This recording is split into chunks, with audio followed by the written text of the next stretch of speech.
Sejam bem-vindos mais uma vez, família Encarando. Aqui quem fala é o Davi e vamos começando mais um vídeo. E meu povo, cada dia tem se tornado mais penoso fazer esse conteúdo pra vocês. Minha ideia quando comecei este canal era despertar, mostrar coisas que passam despercebidas, que geralmente estão em oculto, mas que sempre estão lá o tempo todo. A minha ideia nunca foi apenas de ficar apontando o que não presta, mas dar a minha contribuição para que a população desperte e realmente assim pudesse fazer a diferença. E como já sabemos, não há como parar a agenda global, mas pelo menos havendo uma grande conscientização, poderíamos pelo menos atrasá-la até o dia de chegar a nossa hora de fecharmos os olhos, de partirmos desse mundo, entendem? A nossa geração não precisava passar pelo que está vindo pela frente. Infelizmente essa minha ideia parece agora, pelo menos nesse momento, um sonho impossível, o que consequentemente torna a nossa luta em vão. O nosso povo, os brasileiros, parecem terem se acomodado à situação terrível que estamos agora. Não querem de fato que as coisas mudem. Elas têm medo de que se implante um novo sistema no Brasil. Eles são contra derrubar os mafiosos que estão no poder, verdadeiros chefes de facções criminosas. Eles preferem isso ao invés de uma intervenção militar,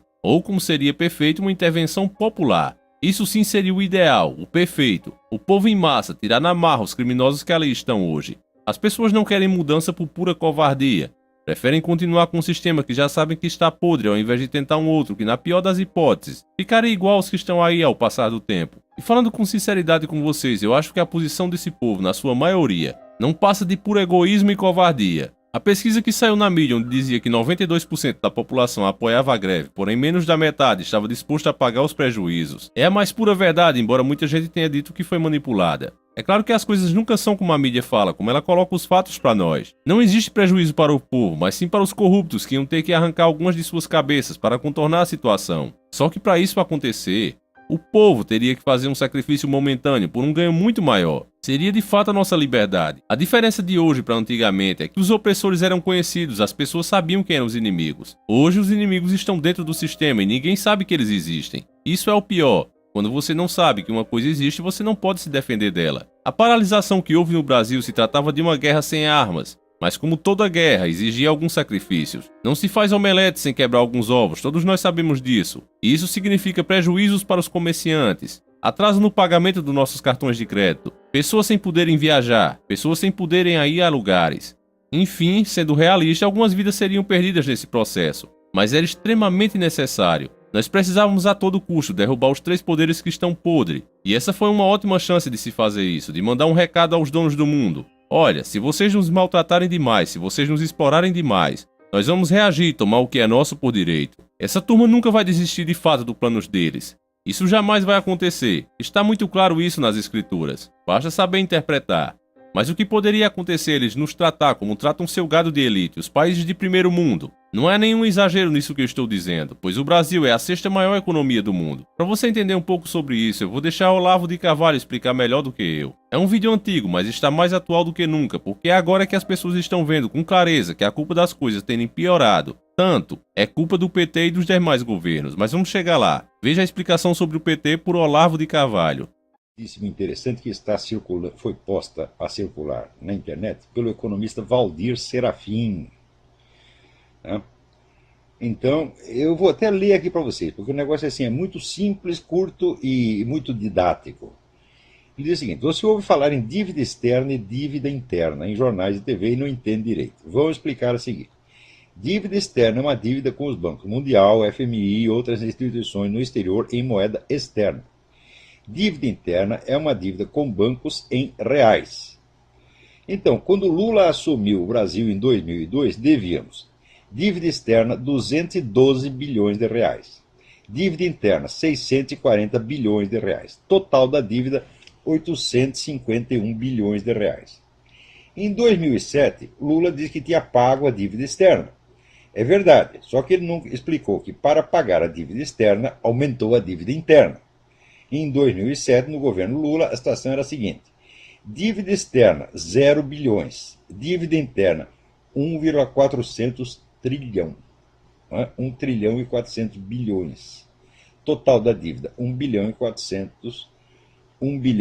trilhão e 400 bilhões.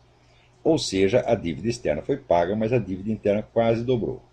Agora, em 2010, você pode perceber que não se vê mais na TV e em jornais algo dito que seja convincente sobre a dívida externa quitada.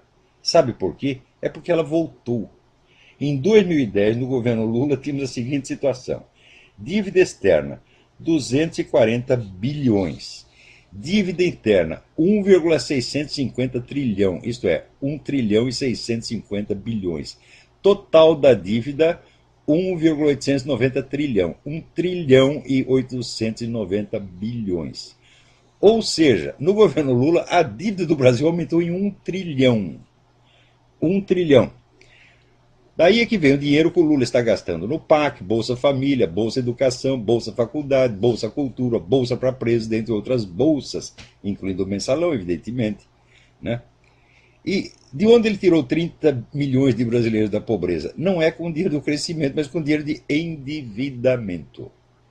Compreenderam ou ainda acham que Lula é mágico? Né? Ou que o FHC deixou um caminhão de dólares para o Lula gastar? Quer mais detalhes sobre a dívida interna e externa no Brasil? Aqui ele dá um link, mas o link é enorme, tem 3 linhas. Então, você vai ter que procurar.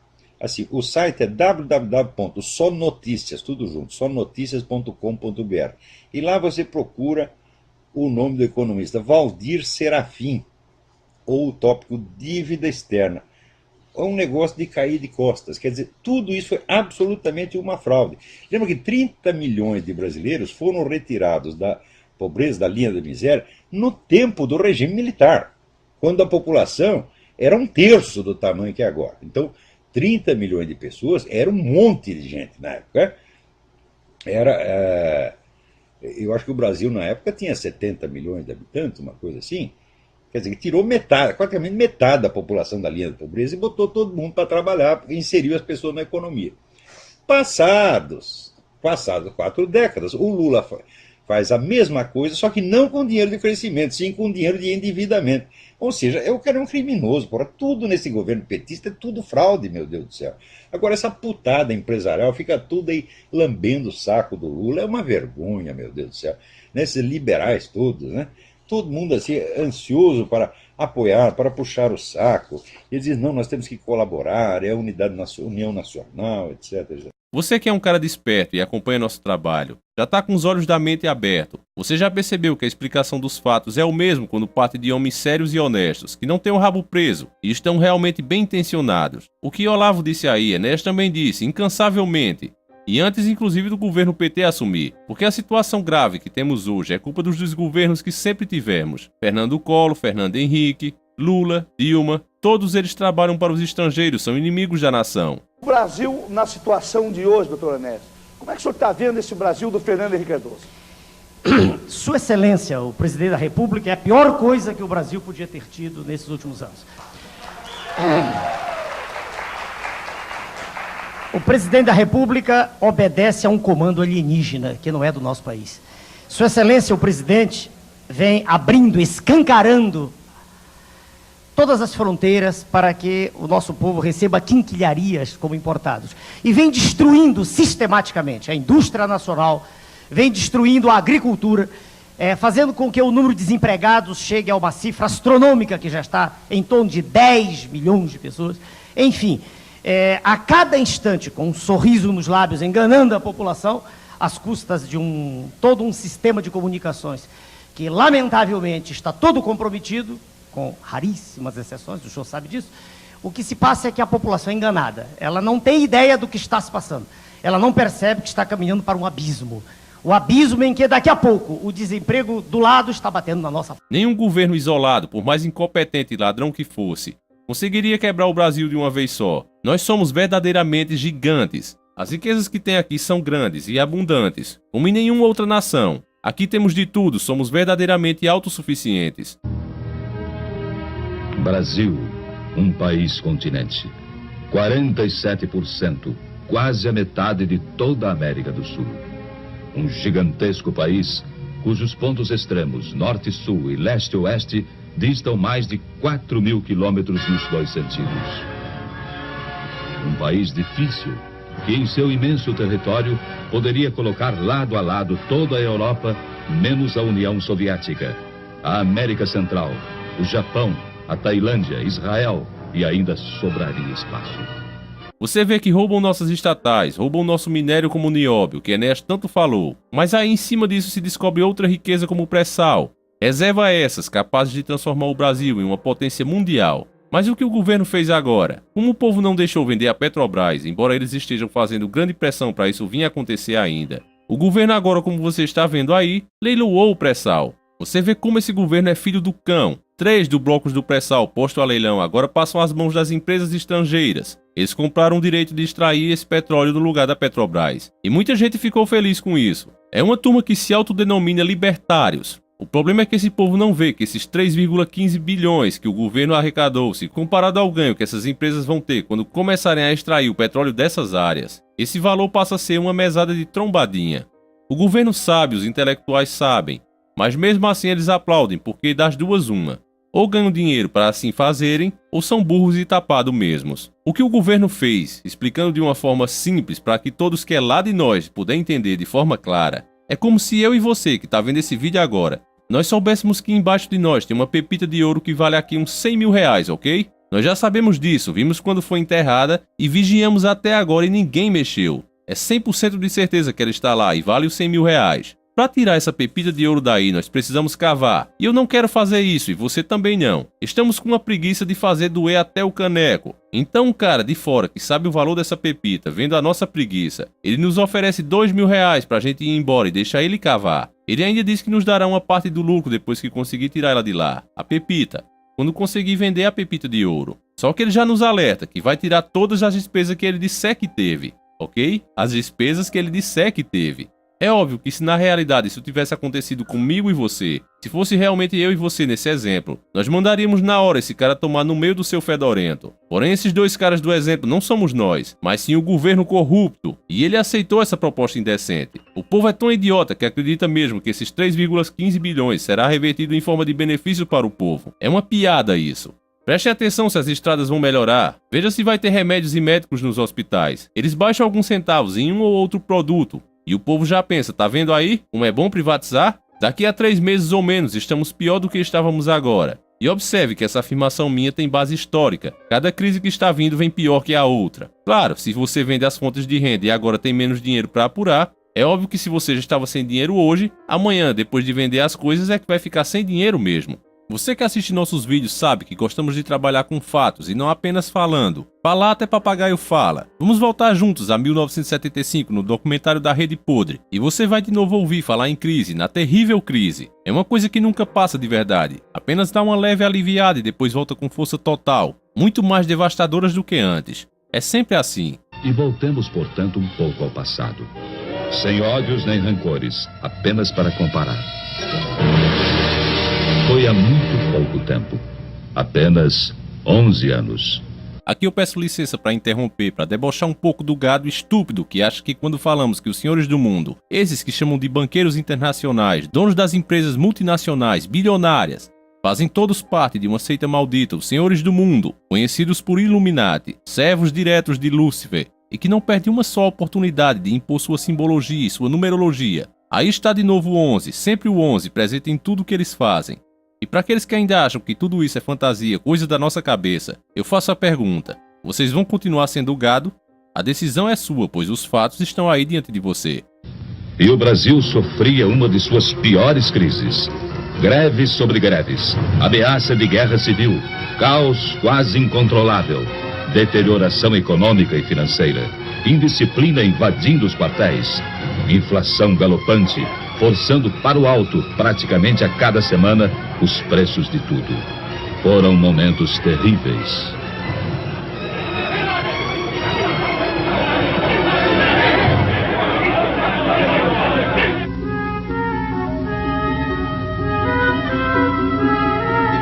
Naquela época, você podia ler a manchete de que era pedida a falência do Banco do Brasil.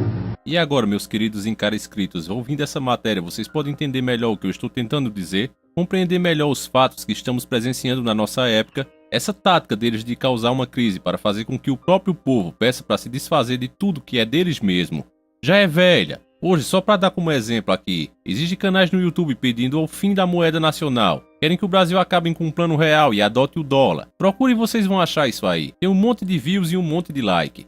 Em tempos de crise, as pessoas querem que acabem com o país. Querem que passe tudo para as mãos dos estrangeiros. Inclusive há pessoas que pedem que o governo estrangeiro comece a governar por aqui. Ou seja, estão clamando pela nova ordem mundial e nem percebem isso. Está escrito nas escrituras que no fim será assim. O povo vai clamar pelo anticristo. Ele vai vir como um salvador. E será assim nos primeiros anos do seu governo. Tudo está interligado, as pessoas não querem ver. Nesse caso da imprensa, você vê que eles mesmos fazem o povo pensar isso. Tentam manipular o povo para que eles queiram a privatização de tudo. Neste caso aí do documentário, a destruição do Banco do Brasil.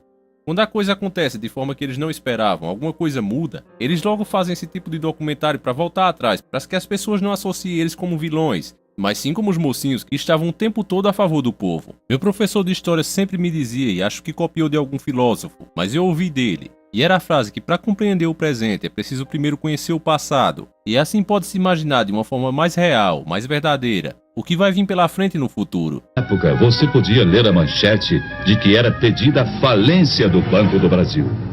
Eis uma daquelas manchetes. Hoje parece humor negro, diante desse gigante que é o Banco do Brasil, já se afirmando no mundo inteiro. Mas aconteceu. Os jovens de hoje, é certo, não se lembram disso. Eram crianças naquele tempo. Tempo de incertezas. O mundo num de seus melhores períodos de prosperidade. E o Brasil, uma triste presença entre as exceções. No documentário você percebe, se estiver vendo isso de mente aberta, analisando os fatos, com os olhos de quem está realmente desperto, você já percebe como o documentário é tendencioso. Ele falou aí, enquanto o mundo todo estava com prosperidade, o Brasil era o único país que estava mendigando. Ou seja, tudo culpa do governo. Então que tal dar tudo para os estrangeiros? No começo mostrou que o país é enorme. Brasil, um país continente. 47%, quase a metade de toda a América do Sul. E tudo isso na mão do governo brasileiro é muita coisa. E é por isso que agora ele entrou dessa forma. O mundo todo estava em prosperidade. Mas será que estava mesmo? É claro que não. O mundo num de seus melhores períodos de prosperidade. E o Brasil, uma triste presença entre as exceções. Apontado como devedor difícil, de chapéu na mão, mendigando apoio. Ele simplesmente disse isso para que o seu cérebro, mesmo de forma subliminar, sem você mesmo perceber, mas você chegue a esse raciocínio no futuro. É aquela história de preparar o terreno para depois plantar. É exatamente isso que eles estão fazendo. Mas vamos seguir com o documentário. Apontado como devedor difícil, de chapéu na mão, mendigando apoio. Pedindo o reparcelamento de compromissos financeiros vencidos, em situação de quase insolvência. E visto por sua importância no continente como um barril de pólvora, cuja explosão levaria também o caos às nações vizinhas. O Brasil é um país enfermo, dizia-se lá fora. Será uma nova Indochina. O gigante está de joelhos. Essa é a opinião corrente, fazendo ainda mais triste a nossa imagem pelo mundo afora. Pois o que se dizia no exterior apenas retratava nossa real situação, sem saber como seria o dia de amanhã. Mais uma vez, se você está realmente desperto, percebeu nas entrelinhas que o governo, por estar quebrado e não poder mais pagar a dívida aos Illuminati, o narrador de forma maldosa, tendenciosa, não usa a palavra dívida aos estrangeiros, aos bancos internacionais. Ele fala a palavra compromisso, uma palavra muito usada pela maioria da população, que era uma população de bem na época. Então, falando compromisso, as pessoas já entendem como uma coisa que não pode ser mudada. É um compromisso, você tem que cumprir, ponto final. Essa era a mentalidade da época. Então todo governo, seja ele qual for, que queira se sentar na mesa de negociações para renegociar essa dívida, que é a causa de todas essas crises, digam os intelectuais o que disserem, mas isso é o fato, é a causa do verdadeiro mal. Então ele é visto como caloteiro, mendigo, como foi dito aí. Apontado como devedor difícil, de chapéu na mão, mendigando apoio. Pedindo o reparcelamento de compromissos financeiros vencidos. Não pode se fazer isso de forma alguma. Tem que pagar e ponto final. Ou será comparado imediatamente a um barril de pólvora, pronto para explodir e prejudicar outras nações. Ou seja, se o governo brasileiro tomar essa atitude, seja pelo motivo qual for, eles entram aqui e resolvem a parada. Esse é o recado nessas mensagens. Ao sabor de sucessivas crises, mergulhados num cotidiano de boataria e de incertezas. Foram tempos difíceis. Você se lembra? Você, chefe de família. Você que não era criança há 11 anos atrás. Vocês que viveram aquele tempo. Vocês se lembram? Ultimatos ao Congresso, agitações de rua, insegurança, ameaças aos jornais, agravamento da crise econômica e financeira. Já então, total descontrole inflacionário. E tamanha desorganização, tamanho caos, em tudo deixava sua marca. A produção se desarticulava. Faltavam gêneros de primeira necessidade. Pedíamos de joelhos aos credores que esperassem por nós. Havia greves ao menor pretexto, filas para tudo. E, em última análise, quem sofria era o povo, que era levado às ruas para pedir, talvez nem ele mesmo soubesse o quê. Perplexo, sem ter para quem apelar. À espera de uma solução, fosse qual fosse, e por pior que fosse, melhor seria do que solução nenhuma. Pois aos poucos, o país ia resvalando para o impasse final. Você se lembra? Facções extremistas ameaçavam entrar em choque.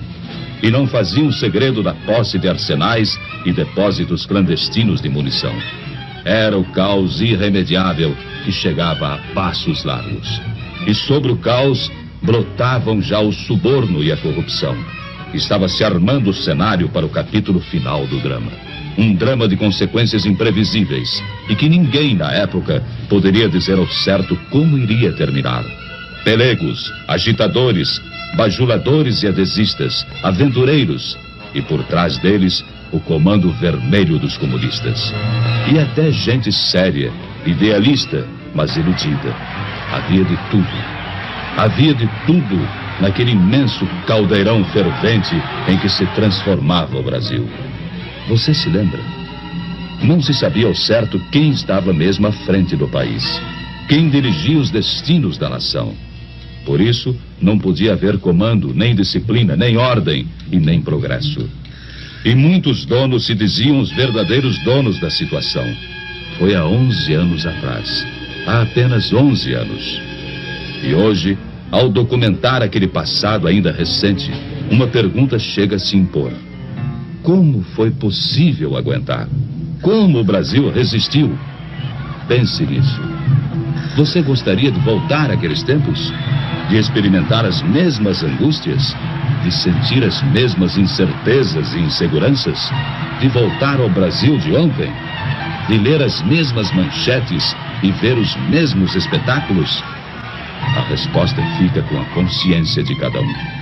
Com a responsabilidade que todos têm diante de si mesmos e diante de todos os demais brasileiros. Março 1964. O drama brasileiro chegava ao auge. A indisciplina e a desordem acabaram por entrar nos quartéis. Desmoronava o princípio da hierarquia. E então via-se o país ameaçado de perder seu último ponto de apoio efetivo na manutenção da ordem pública. Dali em diante, nada mais que o caos absoluto, a desordem total, a violência sem freios nem medidas. E a todos se evidenciou que o Brasil caminhava para o pior. Caminhava para a guerra civil de consequências imprevisíveis. Foi há apenas 11 anos atrás. O peso do medo e da angústia já era insuportável. Falava-se em matar, em fuzilar, em destruir. A união de pelegos e comunistas afiava suas armas. E tudo indicava que nos próximos dias, ou nas próximas horas, brasileiros se lançariam contra brasileiros. No norte, no nordeste, no sul, nas cidades, no campo, em toda parte. Você se lembra? Era o Brasil de ontem. O Brasil de 11 anos atrás.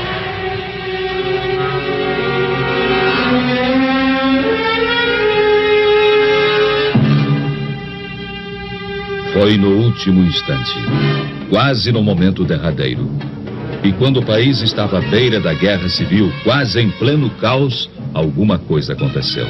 Era impossível continuar suportando tantos desmandos, tanta incompetência, tamanha anarquia.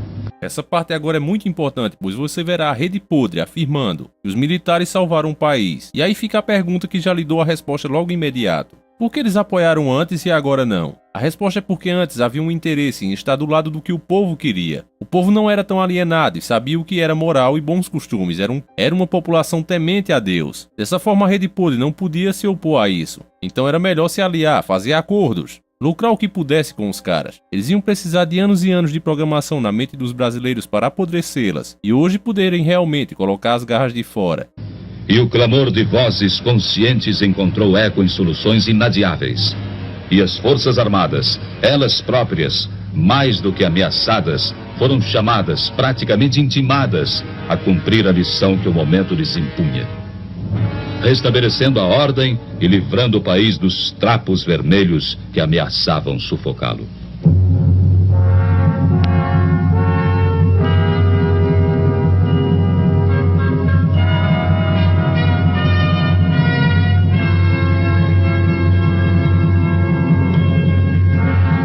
Contra fatos não há argumento, né, meu povo? A intenção dessa nossa viagem no tempo é mostrar pra vocês que não importa a época, sempre que for em tempo de crise, o povo quer vender tudo, quer que os estrangeiros assumam. É incrível que se privatiza tudo e o Brasil nunca sai do vermelho. É diferente de quando você ou eu vendem um carro, por exemplo, vendemos a nossa casa, um parente nosso faz isso. Você diz, olha, fulano tá com dinheiro, fulano vendeu a casa, vendeu o carro. E de fato, mesmo que a pessoa passe por um período curto, mas ela tem aquele período que fica com dinheiro. Com o Brasil nunca acontece isso. Ao meu ver, se o dinheiro é do povo, se o governo está vendendo algo que pertence aos brasileiros, por que não deposita na conta corrente de todos os brasileiros, hein? Eu não estou fazendo aqui as contas, mas imagine que amanhã entrasse na sua conta do banco uns 8 mil reais pela privatização. Seria bom, né? É claro que essa ideia eu estou sendo sarcástico, ok? Não leve a sério, é uma ideia sem cabimento. Até porque mesmo que o governo fizesse isso para nos tapear, ele nos tomaria o dobro aumentando os impostos. Por isso que eu nunca fui a favor do aumento do salário mínimo. Eu sou a favor que se baixe os impostos e permita que as pessoas ganhem dinheiro. Aumentar 20 ou 30 reais no salário mínimo e depois aumentar as coisas em 10 ou 15%, o que acaba na prática acontecendo é você tendo um poder de compra muito menor. E o país acaba tendo mais despesas para gerar mais notas para você andar no bolso. Aquele tufo no bolso que não compra nada. E falando o correto agora, meu amigo, essas privatizações podem parecer coisa boa em um primeiro momento, mas ao longo do tempo só ficamos sem ter mais o que vender. Sem termos fontes para continuar segurando essa máquina pública que só nos explora, pois ela nunca aceita diminuir os seus lucros. Se não tem mais as estatais para elas roubarem, elas roubam o próprio povo. E é engraçado que as pessoas dizem, que mentira é essa, Davi? Eu nunca paguei isso ao governo. É claro que você paga, meu amigo, através dos impostos. Através do litro da gasolina, através da sua conta de luz, quando você compra qualquer tipo de objeto para dentro da sua casa, até alimentos. O governo nunca perde. O fato é que nós somos obrigados a nos submeter à vontade dos senhores do mundo, que vão conseguir a sua tão sonhada globalização, que na verdade não passa de um nome bonitinho para dominação global. Eu só sei, meus caros irmãos, que ao meu ver, o que é mais triste nessa história, eu só sei, meus caros irmãos, que o que mais entristece a maioria de nós é ver o nosso povo caindo no mesmo velho truque. A imprensa noticia que as nossas empresas, nossas estatais, nossas reservas de petróleo não valem nada, só dão prejuízo e o povo como sempre acredita. Quem de vocês não lembram quando começou a se falar do pré-sal brasileiro?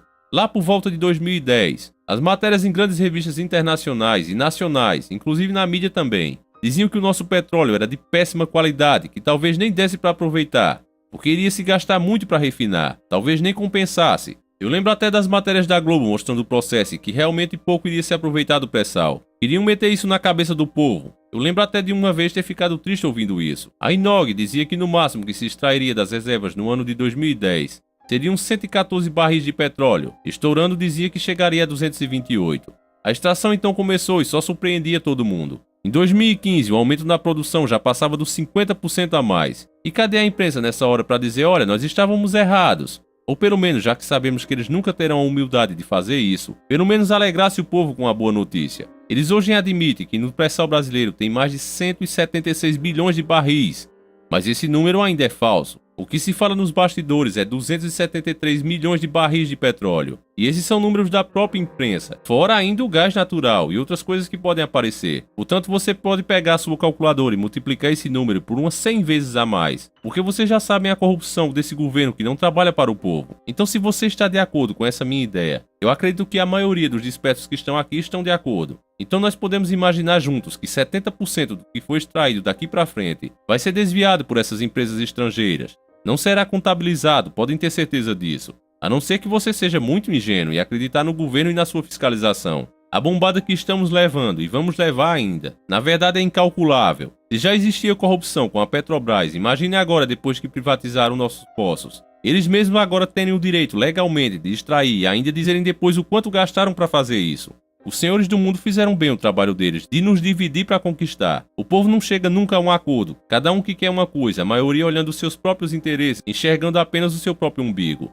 Estão satisfeitos com o sistema que aí está. Qualquer movimento que se pense em fazer, que se exige uma liderança para que possa dar certo, logo é chamado de comunismo, o golpe, e até quando se fala de tomar medidas mais rígidas, de terrorismo, o fascismo, qualquer nismo por aí. O povo se esquece que na história de todo o país, para se lutar por uma independência, pela liberdade, se fez lideranças. Esses líderes é que hoje são lembrados como heróis, têm cidades em seu nome. Só que se você voltar no passado, na época deles, eles foram chamados de criminosos, marginalizados pelo sistema. Muitos só tiveram o devido reconhecimento depois de muito tempo de suas mortes, de seus sacrifícios. Então por aí você já se tira o que é realidade e como é difícil ir contra o sistema. Se antes que o povo era mais disposto, mais motivado, mais unido, já era ruim de se fazer isso, de ir contra o sistema. Imagine agora com o tamanho da alienação que nos rachou. Realmente é difícil que se mude alguma coisa nesse país, meu povo. Mas enfim, a esperança é a última que morre. Pelo menos hoje sabemos o que realmente é o problema. Pelo menos os que estão aqui. O ruim disso é que infelizmente somos minoria. Se o senhor assumisse hoje a presidência da República, qual seria o primeiro ato do doutor Enéas, do presidente Veja, senhor, Enéas? não há um ato, há todo um conjunto de atos. Uma coisa que é fundamental é parar instantaneamente com a drenagem de recursos que são mandados para o exterior. Para o senhor ter ideia, de cerca de 10 bilhões de dólares, que é, em termos médios, a receita da União, de todos os tributos, de 10 bilhões, 5 bilhões são pagos de juros. Dívida interna e externa. Isso o povo não sabe.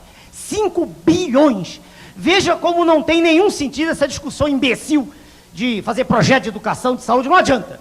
Porque toda a riqueza nacional está indo embora. Esse é o ponto. Então, há que, nesse instante, produzir, e isso é difícil até de dizer, porque causa um mal-estar, mas é preciso que exista uma ruptura com o que aí está.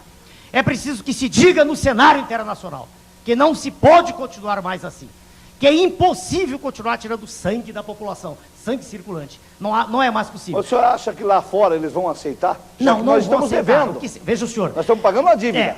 É interna e externa. Esse é o problema. As taxas de juros do Brasil são as mais altas do planeta. Para o senhor ter ideia, nem a Rússia está no nosso nível. Se fizer uma análise técnica, juro nominal, real, que não interessa aqui. Mas a nossa taxa de juros é a maior do planeta. Então essa história de dizer que os capitais fogem é conversa fiada. É conversa fiada. Porque eles estão vindo em massa para cá para levar mais dinheiro de volta. Isso não adianta nada. Ninguém vem aqui de graça, exatamente. Né? Ninguém vem aqui de graça. E é perfeitamente possível nós sermos uma nação independente, não há dúvida quanto a isso. É perfeitamente possível. Pense nisso, meus bons amigos, porque esse vídeo acaba aqui. Eu espero que você tenha gostado. Por favor, não deixe de compartilhar, de mostrar para mais um amigo, de colocar na sua rede social. É muito importante que você faça isso. Não adianta você ficar falando aqui sozinhos. Não adianta, meu povo. Só vai ter alguma diferença, alguma melhoria, por menor que seja, quando houver uma conscientização coletiva, quando as pessoas souberem como antigamente contra quem estão lutando. O inimigo está infiltrado no sistema, mas eles não sabem. Continuam como gado. Então é extremamente importante que você faça a sua parte. Divulgue. Quando você deixar o seu like, observe se ele realmente entrou, porque o sistema adora fazer mágica com os nossos likes, eles costumam sumir. É incrível isso. Eu vou ficando por aqui e espero vocês na madrugada de sábado para domingo no horário de sempre, com um vídeo especial para todos. Fiquem todos com Deus e que o nosso Salvador, que morreu por mim e você, acompanhe e proteja você durante toda a semana. Sempre encarando o sobrenatural.